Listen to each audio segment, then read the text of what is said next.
Hello, my name is Jorb. I love gear, and this is the Roland SH-101.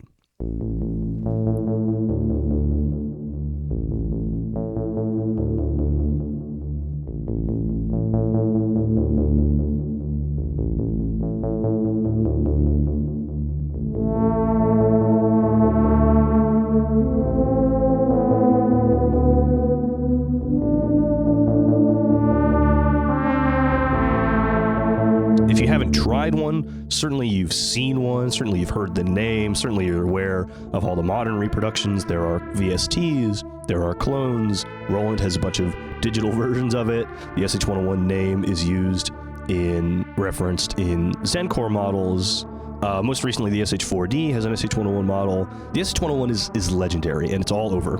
I'm very, very lucky to have one, and I want to talk to you about it today. So, just like the ARP video, I'm trying to get some stuff done before I leave the country for a couple weeks, just so videos can come out and, you know, I can stay in the goodwill of the algorithm. And I'm telling you that so you know what this video is going to feel like. This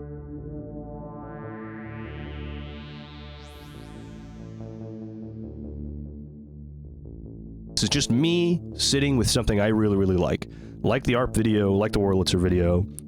This is just me sitting down in my space, looking around, saying, what haven't I talked about that people would like to hear about or to learn about, that I have no problem talking about for extended periods of time. And the SH-101 was a pretty easy one. It's more straightforward in some ways than the ARP. It comes from a time period that requires a little more context. There's a lot to be said. So, all that said and done, there's your exposition. If you're subscribed, really appreciate you coming back. If you're a Patreon supporter, that means the world to me.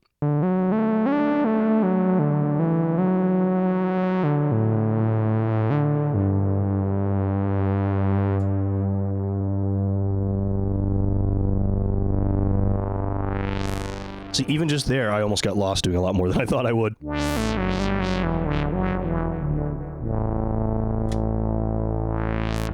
Let me make sure I'm in tune. So here we go. What is the SH-101? It is a monophonic one oscillator synthesizer. It is about as bare bones as that can be, and it's a big part of what I want to talk about. What this looks like as part of a product catalog, where this is positioned relative to other Roland synths of the time, and sort of how that contextualizes the features that it has and some of the limitations it has. But let's start with a walkthrough of the sound generation. I really don't think it'll take that long. Where to start other than the oscillator? The oscillator is what's making your noise. We have two shapes: a triangle, a sawtooth,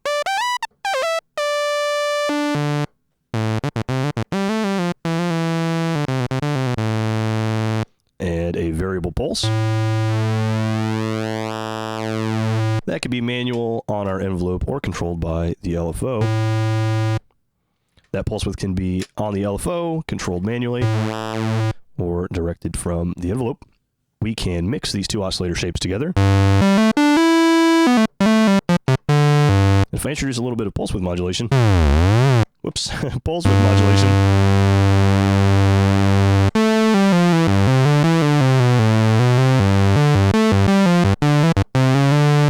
doesn't exactly sound like two oscillators, but it does still sound very big, and it can get even bigger with the sub-oscillator.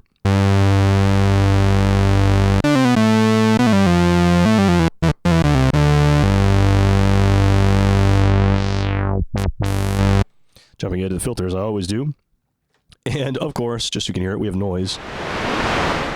This oscillator, the oscillator chip in here, is the CEM 3340, which makes it a little different to some other Roland offerings at the time. We'll get back to that later. But even just in these two sections, our mixer and our VCO, think about how simple, and think about how much flexibility we have with not very much. It's just one oscillator. You can get two wave shapes out of it at the same time. That's different from having two oscillators because their pitches can never deviate. Same thing for the sub-oscillator. Well, their pitches can deviate, but the cycle is resetting at the exact same time. The way the sub-oscillator actually works in this is something that, the first time I learned it, I was just so fascinated. It's not a separate oscillator core. It's not even another oscillator chip, if you want to think of it that way. It is a circuit called a flip-flop. Do you know what a flip-flop does? It receives a signal and it turns on, receives another signal, and it turns off. And so we are just feeding that flip-flop with the first oscillator, the one oscillator. I can get a really good visual of this on the oscilloscope. So, there's our oscillator. Every time it has a peak, that is getting sent to our flip-flop and turning it on or turning it off, and turning it on or turning it off. And it's happening however many times a second. So if I bring in the sub-oscillator, what do you think is going to happen? Sub-oscillator is a square. Its duty cycle is half as often as our first oscillator because it's the flip-flop. And so every other peak is lifted or dropped. Now I'm slowly going to pull the sawtooth out of the mixer. Okay, how many do you see on the screen? How many do you see? I can't tell because I can't see the preview. Sub oscillator, you see twice as many, right? So all that's related, so we can hear that it's an octave lower. We can see with the scope how it's happening. It's happening half as often. There's also two other settings on the sub oscillator. We can go 2 octaves down from our initial pitch.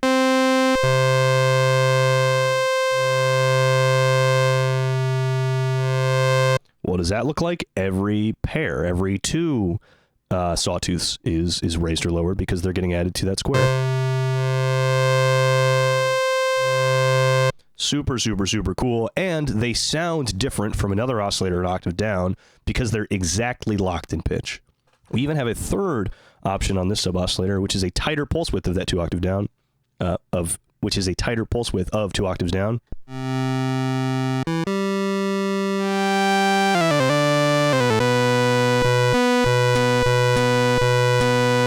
And as far as what you're hearing, I think it's more useful to think about it in terms of, oh, I'm adding a thin pulse width 2 octave down. And because it's exactly locked in phase, it just sounds like you're making a bigger oscillator.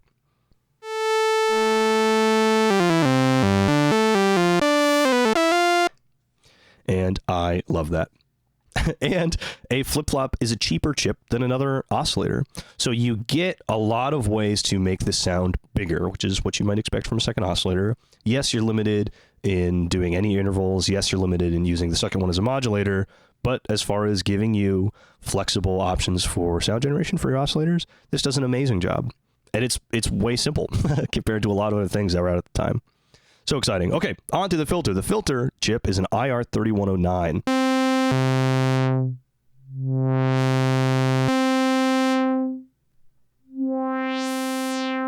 The R3109 is the same filter chip that's in the Junos and a bunch of other Roland stuff. The Junos have them in those packages that's packaged with the VCA or whatever, but it's the same filter here. On a different oscillator with somewhat similar options. Anyway, let's do some filter sweeps. I'm obligated to. I'll add a little sub. And more resonance. And more.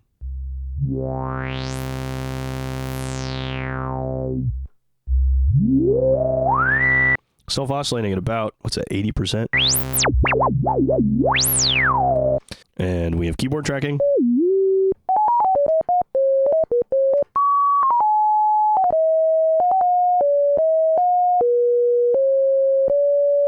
We can even force a sine wave out of this.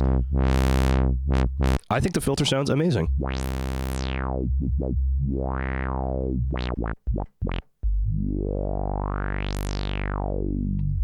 And let's turn to the envelope here. Envelope 1, simple ADSR.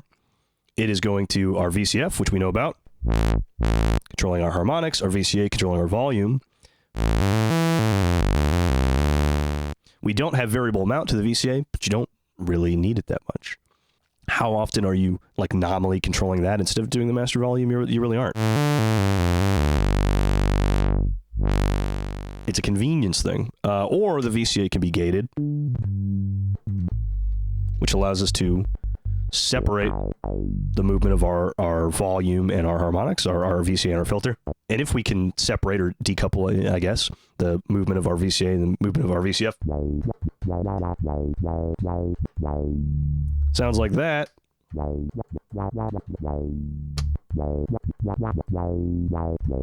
know what I mean? We can have our volume be full and have the filter movement be really, really audible.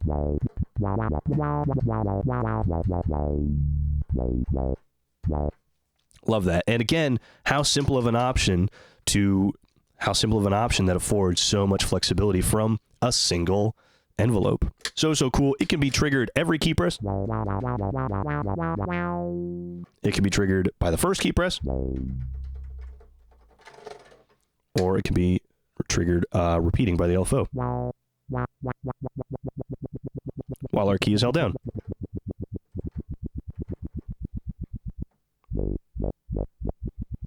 So cool, and more flexibility. Now you have funky shapes of your LFO, if that's all you wanted to try. And I'll use this as a chance to contrast with the ARP Odyssey, which I showed so very recently. 10 years earlier, think about how many features are on this, and this is an original one, and my ARP Odyssey is a reissue. But things like last note priority. Like, remember when that wasn't easy to get out of a keyboard? Anyway, I'll show you the LFO, so I'll direct it to the filter here. Reduce everything else a little bit. It can be a triangle, a square, random, sample and hold,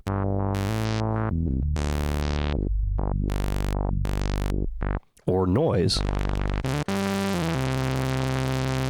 I think could be pretty interesting on the VCO for randomness.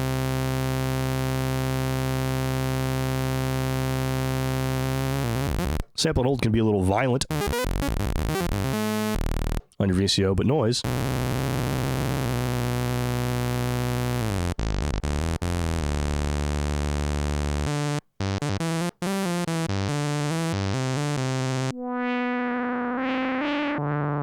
it's almost like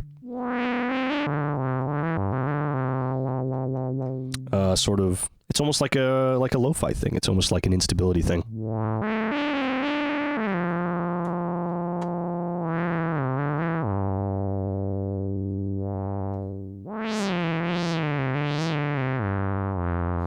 And just let me look. And I think that will be every fader touched, every fader mentioned. It's super, super simple. There's not much going on here, but there's still a lot of timbral diversity, and there's still a lot of cool options. All from one LFO, one VCO, one filter, one envelope, a mixer, and a VCA. It's not much. It's pretty close to minimum viable product for a standalone monosynth. There's a few like modern things that you can say like, oh, what if we had this? What if we had this? But really, nothing is missing here. Even 40 years later, nothing is missing. And it all sounds quite good. But this layout and this sort of collection of features wasn't something that Roland came up with in 1982. They'd been doing monosynths that were really, really similar for a long time. The SH-2, the SH-101. Can I be honest with you guys? I don't know them that well. I do know that they came out in the 70s, and at least one of them has essentially the exact same layout with the exact same things. So Roland knew and had figured out a long time in advance that, hey, this is about all you need for a monosynth to be awesome and flexible. Yes, there's some changes. Yes, the sequencer is new here. But that part of it, the sound generation part of it, had been proven for not quite a decade earlier that would be something people would be interested in and works and is flexible enough to be musically viable. And the sort of modernization features, funny to say that when you're talking about the early 80s, are putting it in the plastic. And now it's light enough that you can pick it up with the grip. And it can be affordable enough because we're using these prepackaged chips and all these things that make this what the monosynth from Roland looks like in 82 versus whatever, 73. Fascinating to think about that. Not much to say, but this little section here, we have portamento. Your pitch will glide. I like to have a little bit of it on. A transpose, a master transpose. We love that. And then our bender can control pitch. Our filter. Or introduce LFO modulation. If we push it up. And that is just like a digital thing. It's there or it's not. It's on or it's off.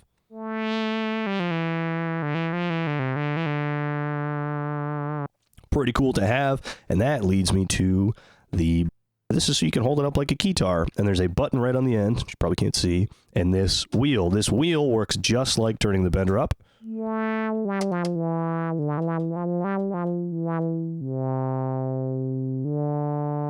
And this button on the end is just like pushing the bender forward.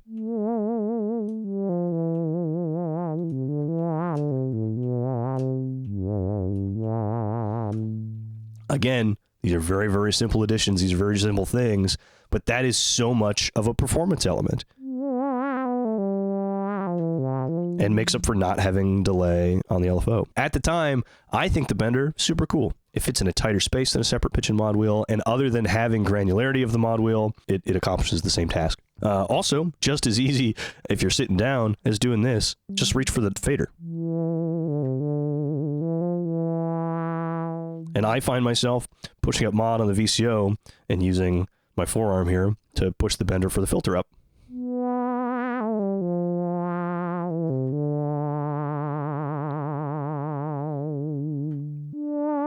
This calls for some delay and reverb, doesn't it? Thank you to the Strymon Volante today.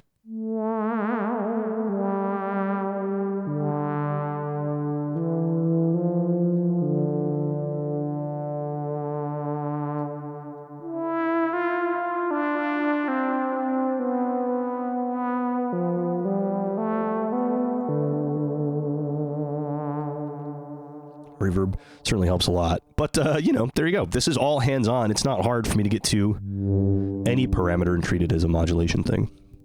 Great. Awesome. Let's talk about this control section. It is 1982. We have a sequencer in our arpeggiator built in. That is so, so cool to me.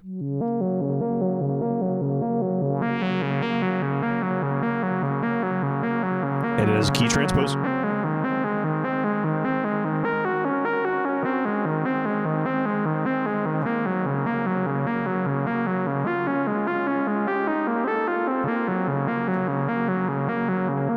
Which is just as simple to use as you want it to be. We have down, up, and down. And just up. Again, at the time, that's a sick, sick, sick feature. And even cooler, the SH-101 sequencer.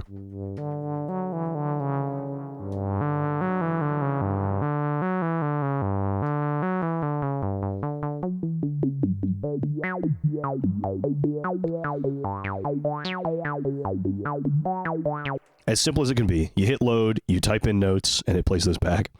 And while that's playing, if I press this, it's legato.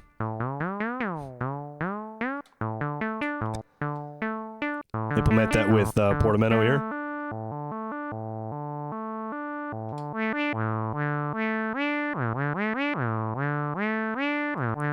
Super, super cool. Plus, it has an external clock in. We are still 1 year pre-MIDI. You could sync this to an external clock pulse. My one little complaint about the sequencer and the arpeggiator: the speed is determined by the LFO. Your LFO is also generating your clock. You don't need a separate oscillator to generate your clock. We also have CV gate in and out. Now with the popularization of Eurorack and MIDI to CV converters everywhere, I can control this with all sorts of stuff. This is a surprise edition, but I had the Eurorack case sitting right there, and I was like, you know what? I can use the CV gate out to control this whole setup.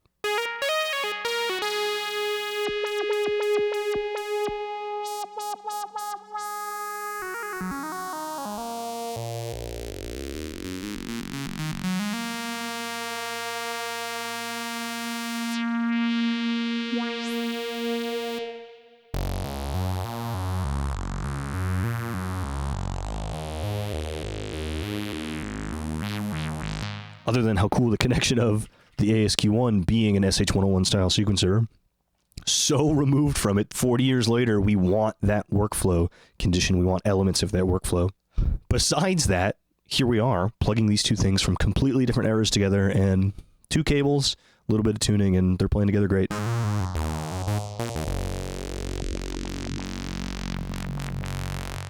Amazing. I can plug my MPC directly into this, which I think I did that in a video where I explained how to connect the MPC to everything. But in a modern studio, you can definitely sequence this with something else. Not worry about the limitation of this being tied to the LFO, and then it's a non-issue. So there you go. Just amazing. Let's talk about some of the other Roland stuff of the time. We are 1 year after the Jupiter 8. We're the same year as the Juno 6 and the Juno 60. This feels way more modern. Is it just that it's made out of plastic instead of wood with metal sides? I'm sure that's part of it.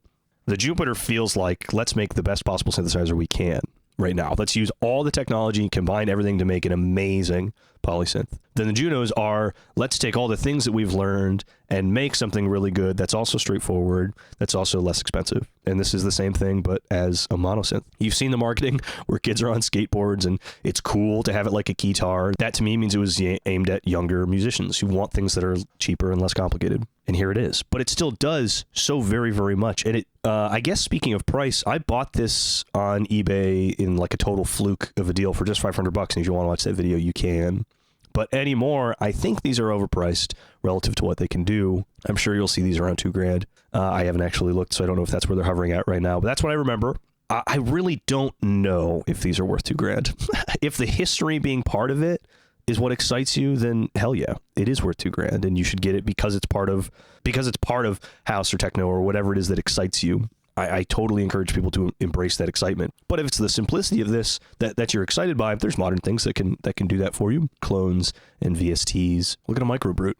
And you won't be missing out, I don't think. Is there some intangible legendariness to the sound? I want to say no, but this does sound very, very good. And after I got it at such a good deal, I was immediately going to flip it. Because to me, this is just an opportunity to try more things. Okay, I've had this. I've experienced this. There's things that I do and don't like about it. And then I'll move it on and make $1,000 or whatever. But I like it so much. Something about it sounds great, fun and easy to use. It's been in a few videos. The Space Echo video, I definitely used it for Resonant Screams jams. But I haven't ever really talked about that. The idea that I never planned on keeping this, but after having it and it's in great shape and everything about it just makes me want to hold on to it for as long as I can. And I don't want to be like nostalgia pilled, you know what I mean? I don't want to just, it's old and I like it because it's old, but in some ways I am. And knowing that this has been around for 40 years and still is useful to me and is interesting for us to talk about is thrilling. And again, to think about those modern prices and think about where this started, this will be affordable. This is supposed to be a more affordable option, and now it's commanding a serious premium for, relative to the functionality that it has. It's just fascinating. And there's so many Roland things that's true for. All the drum machines, 808, 909, the 303. Roland over and over makes completely legendary products for cheap that end up redefining music. And this is one of those things, and I sort of like it from that perspective. You know what I mean? Kind of like the RE201. I can see how that became guitar pedals, and I can see how that changed my life. I can see how this is halfway through things like the Mini Moog and the ARP Odyssey changing into the things that we have today. And I like having it as that link in the chain. I like knowing that there's this object in my house that feels like part of history to me. So there you go. These videos are really mostly to leave this out here for other people who are looking about the SH-101. And if they like my style or they want something that came out in the last few years, here it is. Here's just a simple walkthrough of everything this can do. Let me show you. There you go. I look forward to getting home and seeing everything you guys have said about the 101. I am a huge fan. I do think it is special, unfortunately. I appreciate you watching. I like doing stuff like this where I sit and talk about something I like. It feels the most at home, I guess. Like I'm just, this is the thing I like. Let's talk about it. So anyway, my name's Jorb. I love gear. Thanks for watching. Cheers and so long.